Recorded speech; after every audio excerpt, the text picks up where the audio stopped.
ಕಾವೇರಿ ನದಿ. ಈ ನದಿ ಒಂದು ಇಲ್ಲ ಅಂದಿದ್ದರೆ ನಾವು ಬ್ಯಾಂಗ್ಳೂರಲ್ಲೇ ಜೀವನ ಮಾಡೋಕ್ಕಾಗ್ತಾ ಇರಲಿಲ್ಲ. ಬ್ಯಾಂಗ್ಳೂರು ಅಂತ ಅಲ್ಲ, ತಮಿಳ್ನಾಡಲ್ಲಿ ಕೂಡ 60-80% ಈ ನದಿ ನೀರು ಮೇಲೇ ತುಂಬ ಅಂದರೆ ತುಂಬ ಡಿಪೆಂಡ್ ಆಗಿದ್ದಾರೆ.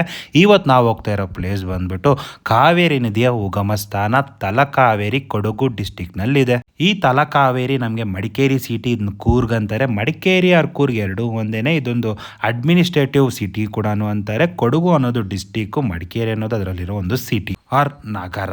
ಈ ನಗರದಿಂದ ನಮಗೆ ತಲಕಾವೇರಿಗೆ 45-50 ಕಿಲೋಮೀಟರ್ಸ್ ಆಗುತ್ತೆ. 45-50 ಅಂತ ಯಾಕೆ ಹೇಳ್ತಾ ಇದ್ದಾರೆ, ಮಡಿಕೇರಿನಲ್ಲಿ ನಾವು ಡಿಫ್ರೆನ್ಸ್ ಆಫ್ ಲೊಕೇಶನ್ಸಲ್ಲಿ ರೂಮ್ಸ್ ಮಾಡಿರ್ತೀವಿ.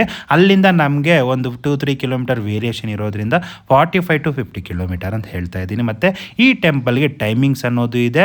ಮಾರ್ನಿಂಗು 9 to 1:30 ಮತ್ತು 2:30 ಈವ್ನಿಂಗ್ 5:30. 5:30 ಆದಮೇಲೆ ಟೆಂಪಲ್ಸ್ ಕ್ಲೋಸ್ ಆಗೋಗುತ್ತೆ. ಯಾರನ್ನೂ ಸಹ ಮೇಲೆ ಅಲೋ ಮಾಡೋದಿಲ್ಲ. ಮತ್ತು ಡ್ರೆಸ್ ಕೋಡ್ ಸಹ ಇರುತ್ತೆ. ಶಾರ್ಟ್ಸ್ ಆಗಲಿ, ಸ್ಲೀವ್ಲೆಸ್ ಟೀ ಶರ್ಟ್ಸ್ ಆಗಲಿ, ಮತ್ತು ಜಾಗರ್ಸು, ಈ ಥರ ವಿಚಿತ್ರ ಡ್ರೆಸ್ಸಸ್ನೆಲ್ಲ ಅಲೋ ಮಾಡೋದಿಲ್ಲ. ಟ್ರೆಡಿಷ್ನಲ್ ಡ್ರೆಸ್ಸಸ್ನ ಮಾತ್ರನೇ ಅಲೋ ಮಾಡ್ತಾರೆ. ನಾವು ಹೋಗಿರೋ ಟೈಮಲ್ಲಿ ತುಂಬ ಚೆನ್ನಾಗಿತ್ತು ವೆದರು. ತುಂಬ ಫಾಗಿಂದ ತುಂಬಿಕೊಂಡಿತ್ತು. ಲೈಟಾಗಿ ಜಡಿ ಮಳೆ ಸಹ ಹಿಡಿದಿತ್ತು. ನೋಡ್ಬೋದು, ಇಲ್ಲಿ ಮರ ಪಾಚಿ ಕಟ್ಬಿಟ್ಟು ಎಷ್ಟು ಚೆನ್ನಾಗಿ ಕಾಣಿಸ್ತಾ ಇದೆ ಅಂದರೆ ತುಂಬ ಚೆನ್ನಾಗಿ ಕಾಣಿಸ್ತಾ ಇತ್ತು. ನಾವು ಹೋಗಿರೋ ಟೈಮಲ್ಲಿ ಟೆಂಪಲ್ ಕ್ಲೋಸ್ ಇರೋದ್ರಿಂದ ಆಚೆನೇ ಎಕ್ಸ್ಪ್ಲೋರ್ ನೋಡಿಕೊಂಡು ಸ್ವಲ್ಪ ಎಂಜಾಯ್ ಮಾಡ್ಕೊಂಡು ಬಂದರೆ, ಇಲ್ಲಾದರೆ ನಾವು ವೀಡಿಯೋಸ್ ಎಲ್ಲ ತೊಗೋಬೋದು. ಆ ಕಡೆಯಿಂದ ನಮಗೆ ಕಾವೇರಿ ನದಿ ಊರುತ್ತೆ. ಒಂದು ಭೂಮಿಯಿಂದ ಊರಿ ಆಚೆ ಬಂದು ಇಲ್ಲದ್ರೆ ಮಾಡಿ ನಮಗೆ ಇಲ್ಲಿಂದ ಬರೋ ನೀರು ಮತ್ತು ಸಾಗಿ ಬೆಟ್ಟದಲ್ಲಿ ಬೀಳೋ ನೀರಾಗಲಿ, ಚಿಕ್ಕ ನದಿಗಳೆಲ್ಲ ಜೋಡಣೆ ಆಗಿ KRS ಡ್ಯಾಮ್ ಬಂದು ಬೆಂಗಳೂರಿಗೆ ಸಪ್ಲೈ ಆಗುತ್ತೆ. ಮತ್ತು ಮಂಡ್ಯಾಗೆಲ್ಲ ಸಪ್ಲೈ ಆಗುತ್ತೆ. ಅಲ್ಲಿಂದ ತಮಿಳ್ನಾಡಿಗೆ ಹೋಗುತ್ತೆ.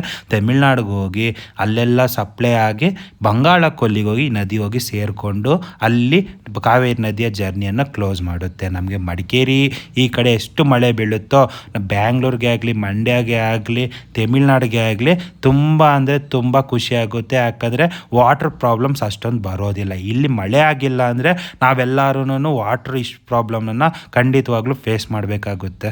ಈ ಥರ ಒಂದು ಬ್ಯೂಟಿಫುಲ್ ಪ್ಲೇಸು. ಮಡಿಕೇರಿಗೆ ಯಾರಾದರೂ ಹೋಗ್ತಾ ಇರೋ ನಿಮ್ಮ ಫ್ರೆಂಡ್ಸ್ ಆ್ಯಂಡ್ ಫ್ಯಾಮಿಲಿ ಇದ್ದರೆ ಅವ್ರಿಗೆ ಶೇರ್ ಮಾಡಿ. ಖಂಡಿತ ಈ ಪ್ಲೇಸ್ಗೆ ಒಮ್ಮೆ ವಿಸಿಟ್ ಮಾಡಿ. Thank you.